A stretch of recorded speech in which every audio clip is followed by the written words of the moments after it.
And finally, in the bulletin, last night, residents across the emirate collectively switched off electricity for 1 hour, saving Dubai up to 305 megawatt hours of electricity and reducing 183 tons of carbon dioxide emissions during the worldwide movement Earth Hour.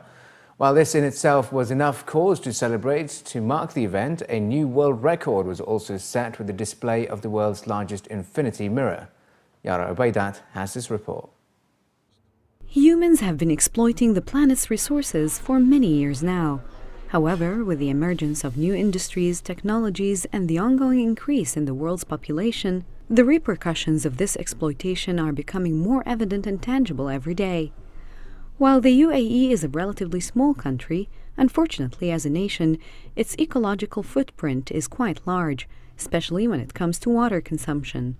According to a report done by the United Nations Environment Programme, an average UAE resident uses more than 3 times the amount of water than the world's average person would. So how does that affect our planet?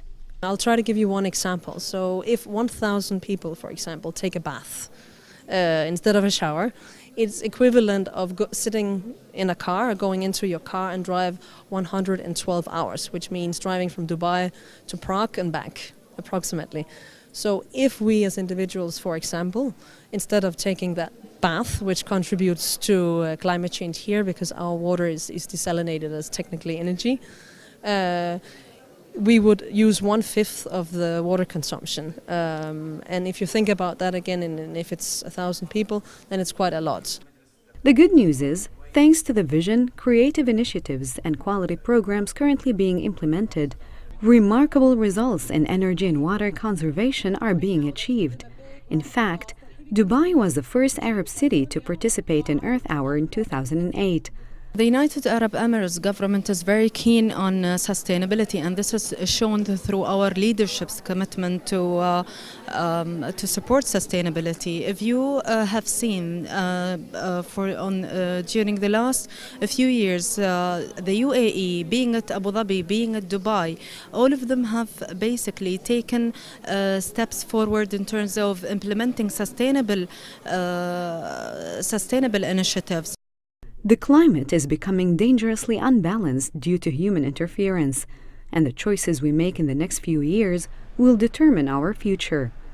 However, the question that many of us keep asking is, what does 1 hour do for the environment? And how do we go further beyond Earth Hour? Earth Hour, also it's important to note, it's not just about Earth Hour, 1 hour. It's really about going beyond the hour and adopt sustainable practices in our daily lifestyle. So in the UAE and other places in the world, there's a lot of different initiatives that's being taken place by individuals, but also by governments. We try actually to use the energy-saving lamps. We try to switch off the lighting in the room that we're not using. We're trying to be as much as we can friendly with the environment and to support the sustainability. We use small nozzle tips for the sink, so it would reduce water. All the newspaper that we get and any paper, we collect it all, and once on a Saturday we send it to Emirates Environmental Group for recycling. People do not know that if you do not turn off the electricity source, that it is still getting electricity. So what I advise is just turn off the source of electricity, not only the appliances, and that will help us saving the energy. This universal hour without power is a demonstration of how a combination of many small actions can create a big difference, and how everyday habits can save our Earth. Yara Obeidat, 7 National News.